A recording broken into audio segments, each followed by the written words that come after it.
Good morning friends. स्वागत है आप सभी का आपके अपने यूट्यूब चैनल आओ पाएं सरकारी नौकरी देसी हरियाणा। मैं हूं बबीता धानिया और दोस्तों इस चैनल पर हमारी एचएसएससी के एक प्रीवियस ईयर पेपर की सीरीज चल रही थी। उस सीरीज की आज हमारी ये 9th वीडियो है।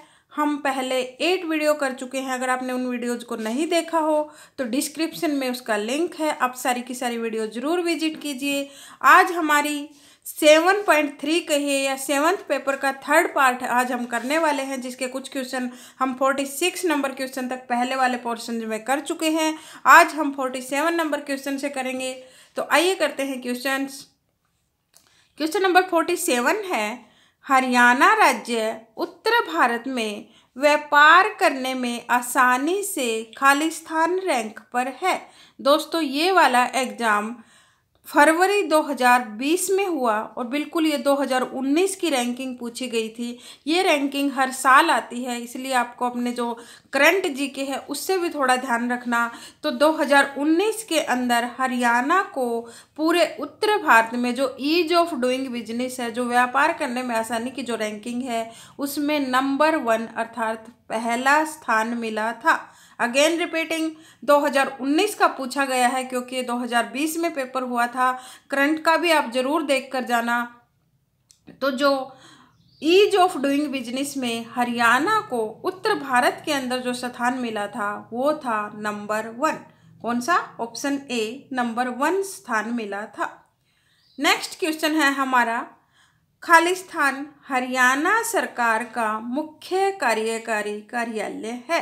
तो दोस्तों ये उस कार्यालय की बात की गई है जो चीफ सेक्रेटरीट होता है, जहाँ हरियाणा सरकार का, जहाँ सबसे पहले हर ऑर्डर पास होता है, जहाँ हर पूरे हरियाणा में जहाँ से ऑर्डर सर्कुलेट किए जाते हैं, जहाँ से पूरी गवर्नमेंट का कामकाज संभाला जाता है, और वो ऑफिस होता है हमारा मुख्य सचिव कार्यालय। हरियाणा सरकार का जो मुख्य कार्यकारी कार्यालय होता है वो होता है मुख्य सचिव कार्यालय। और वर्तमान में जो हमारे चीफ सेक्रेटरी ऑफ हरियाणा है वो हैं आईएएस विजयवर्धन।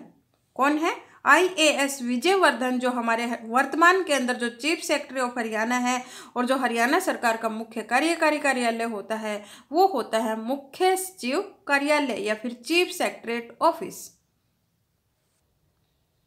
नेक्स्ट क्वेश्चन है हमारा, क्वेश्चन नंबर 49 है, जो उसमें पूछा है, सूरजकुंड अंतर्राष्ट्रीय मेला हरियाणा राज्य के खालिस्तान जिले में स्थापित किया गया है। दोस्तों हरियाणा के हर बच्चे को ये तो पता ही होगा, सूरजकुंड मेला हरियाणा में कहाँ पर लगता है? वो लगता है फरीदाबाद जिले में। कहाँ लगता है सूरजकुंड मेला? फरीदाबाद जिले में लगता है। और इसके साथ साथ आपको सूरजकुंड से अदर रिलेटेड डिटेल भी पता होनी चाहिए। सबसे पहले तो आपको पता होना चाहिए सूरजकुंड का निर्माण किसने करवाया था।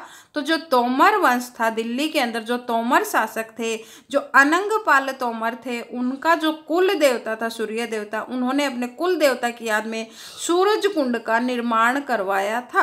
किसने करवाया? अनंगपाल तोमर, जो दिल्ली के शासक होते थे। तोमर वंश जो आप हिस्ट्री के अंदर पढ़ते हो, उनके जो कुल देवता होते थे वो सूर्य देवता होते थे। और उन्होंने सूर्य देवता की पूजा के लिए, सूर्य देवता के सम्मान में उन्होंने सूरजकुंड का निर्माण करवाया था। और अब सूरजकुंड से रिलेटेड क्या हुआ? पहली बार 1987 के अंदर सूरजकुंड के अंदर मेले का आयोजन किया गया था। पूछा जाता है पहली बार सूरजकुंड मेले का आयोजन कब हुआ? तो पहली बार सूरजकुंड मेले का जो आयोजन हुआ था वो हुआ था 1987 के अंदर। धीरे धीरे करके टाइम बदलता गया और 2013 के अंदर जाकर इस मेले को अंतर्राष्ट्रीय मेले का दर्जा मिला। 2009 से पहले इसके अंदर ना कोई थीम कंट्री होता था, ना ही कोई थीम स्टेट होती थी। धीरे धीरे ट्रेंड बदलता गया। भारत की जो वास्तुकला है उसको जो फैलाने के लिए, विदेशों तक पहुंचाने के लिए 2013 के अंदर इस मेले को अंतर्राष्ट्रीय जो मेले का है वो दर्जा दिया गया। और इसकी एक और बात पूछी जाती है, जो ये हस्तशिल्प मेला होता है। सूरजकुंड मेले के अंदर सारी की सारी चीज़ें जो हाथ से बनाई होती है, हथकरघा जो हमारा उद्योग है उसके द्वारा बनाई गई सारी चीज़ों का प्रदर्शन किया जाता है। और अब पूछा जाता है पहली बार जब 2009 के अंदर अंतर्राष्ट्रीय मेले का दर्जा तो इसको 2013 में मिला था, लेकिन पहली बार जब फोकस कंट्री बनाया गया वो बना लिया गया था 2009 के अंदर। तो बहुत बार पूछा जाता है कि अंतर्राष्ट्रीय मेले के अंदर पहला फोकस कंट्री कौन था, तो वो था 2009 के अंदर मिस्र देश को जो थीम कंट्री है या फिर फोकस कंट्री उसको बोल सकते हो, वो चुना गया था। 2009 के अंदर मिस्र देश को थीम कंट्री या फिर फोकस कंट्री बनाया गया था। अब आइए थोड़ा सा वर्तमान की, ज़्यादा पुराना तो ये नहीं पूछा जाता। मैक्सिमम आपसे 2020, क्योंकि 2021 में तो कोरोना की वजह से जो सूरज कुंड मेला है वो लगा ही नहीं है। मैक्सिमम या तो 2020 का पूछा जाएगा या फिर उससे भी ज़्यादा लग जाए तो 2019 का आपसे पूछा जा सकता है। एक तो पूछा जाता है कि ये कौन से नंबर का मेला था। तो दोस्तों जो 2019 के अंदर मेला लगा वो था 33वें नंबर का सूरज कुंड मेला था। 2019 के अंदर 33वें नंबर का सूरज कुंड मेला, उसके साथ साथ उसका थीम कंट्री था थाईलैंड व थीम स्टेट था महाराष्ट्र। 33वें मेले की बात की जा रही है। 2019 के अंदर जो मेला लगा 1 से 17 फरवरी तक लगा था 2019 के अंदर, थीम कंट्री था थाईलैंड और थीम स्टेट था महाराष्ट्र। उसके बाद बात की जाए 2020 के अंदर जो मेला लगा, क्योंकि कोरोना तो मार्च में स्टार्ट हुआ था और ये मेला है जो ये फरवरी के अंदर, पहली फरवरी से स्टार्ट होकर वैसे 15 फरवरी तक होता था। जो 33वां मेला लगा वो 17 फरवरी तक लगा और जो 34वां मेला 2020 के अंदर लगा वो 1 से लेकर 16 फरवरी तक लगा था। 2019 के अंदर 33वां, 2020 के अंदर 34वां सूरज कुंड मेला 1 फरवरी से 16 फरवरी तक चला। लगभग 30 देशों ने इसके अंदर भाग लिया और इस मेले की जो थीम कंट्री थी वो थी उज्बेकिस्तान और थीम स्टेट थी हिमाचल प्रदेश। दो का ही ध्यान रखना, ज़्यादा पुराना पूछा तो नहीं जाता है, बाकी HSSC का कुछ पता नहीं होता। 2019 के अंदर 33वां Surajkund Mela, theme country Thailand, theme state थी महाराष्ट्र। और जो 34वां मेला था 2020 का, उसके अंदर थीम कंट्री उज्बेकिस्तान और थीम स्टेट थी हिमाचल प्रदेश। इसके साथ साथ थोड़ी सी और देखिए, 2020 का जो मेला लगा, जो 2020 के मेले के मुख्य अतिथि थे वो थे भारत के राष्ट्रपति रामनाथ कोविंद। किन्होंने किया था मेले का शुभारंभ?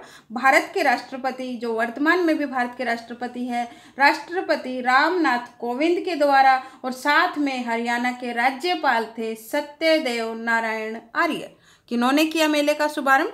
एक तो भारत के राष्ट्रपति रामनाथ कोविंद और साथ में हरियाणा के राज्यपाल सत्यदेव नारायण आर्य के द्वारा इसका शुभारंभ किया गया। इसके अंदर मुख्य अतिथि भी पूछा जा सकता है। जो विदेशी अतिथि थे वो थे उज्बेकिस्तान, जो इसका थीम कंट्री था। उस दूतावास के जो राजदूत होते हैं उनका नाम फरहाद था।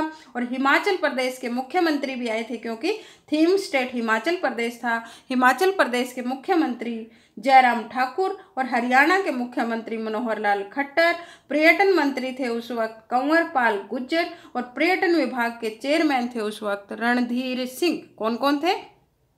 पर्यटन विभाग के चेयरमैन रणधीर सिंह, पर्यटन मंत्री कंवर पाल गुर्जर, हरियाणा के मुख्यमंत्री मनोहर लाल खट्टर और हिमाचल प्रदेश के मुख्यमंत्री जयराम ठाकुर। ये सारे के सारे हरियाणा इस मेले के मुख्य अतिथि थे। और पूछा जाता है मेले का मुख्य आकर्षण क्या था? एक तो यहाँ पर ब्रिटिश काउंसिल के साथ समझौता किया गया था। दूसरा मुख्य आकर्षण था इंग्लैंड के कलाकारों व शिल्पकारों ने पहली बार मेजबानी की थी। मेजबानी करना अर्थात वहाँ के वो होस्ट थे।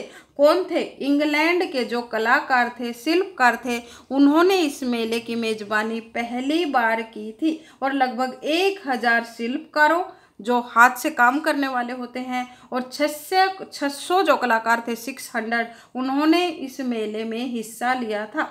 और दूसरी और मेन बात है, इसके अंदर कुछ विशेषताएं थी। ई टॉयलेट का प्रयोग किया गया था। कैशलेस मेला था।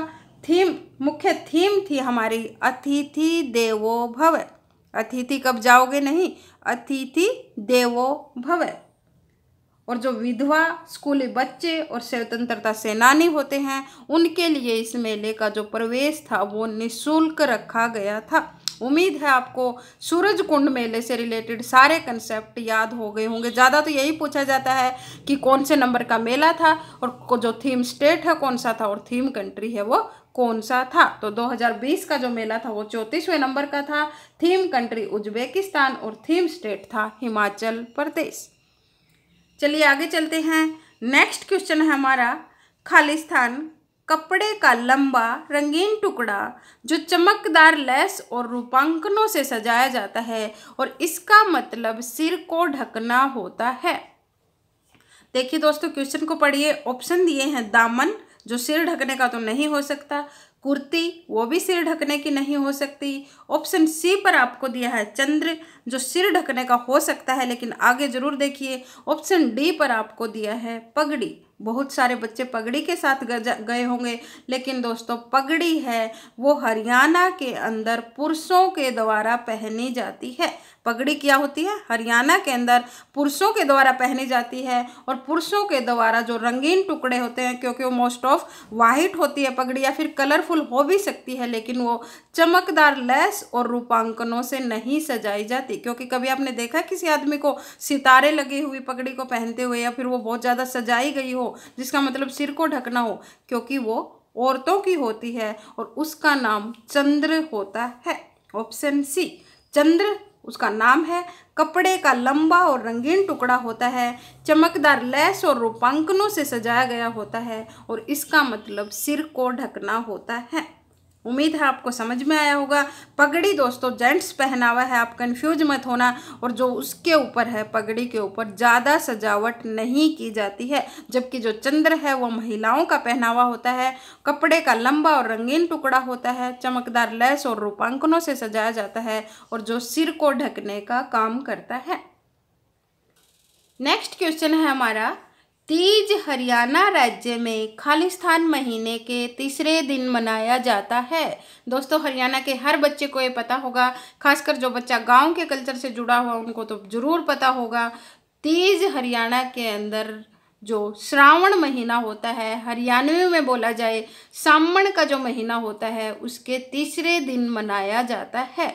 तीज हरियाणा में कब मनाया जाता है? श्रावण का महीना कहिए या सामण का महीना कहिए, उसके तीसरे दिन मनाया जाता है। इसके साथ साथ तीज से रिलेटेड दूसरा क्वेश्चन आता है कि हरियाणा में कौन से त्यौहार पर लड़कियों को उपहार स्वरूप भेंट किया जाता है? तो वो भी तीज का त्यौहार ही होता है, जिसमें संधारा कहिए या फिर कोथड़ी कहिए, जो हरियाणा के अंदर रिवाज है बेटियों के लिए जो पहुंचाया जाता है, बहनों के लिए, बेटियों के लिए, वो तीज के त्यौहार पर ही होता है। बहुत बार एग्जाम में आया है हरियाणा के अंदर कौन से त्यौहार पर बेटियों के लिए संधारा या जो कोथली होती है वो दी जाती है, वो तीज के त्यौहार पर ही होती है और वो श्रावण या फिर सामन के महीने के तीसरे दिन मनाया जाता है।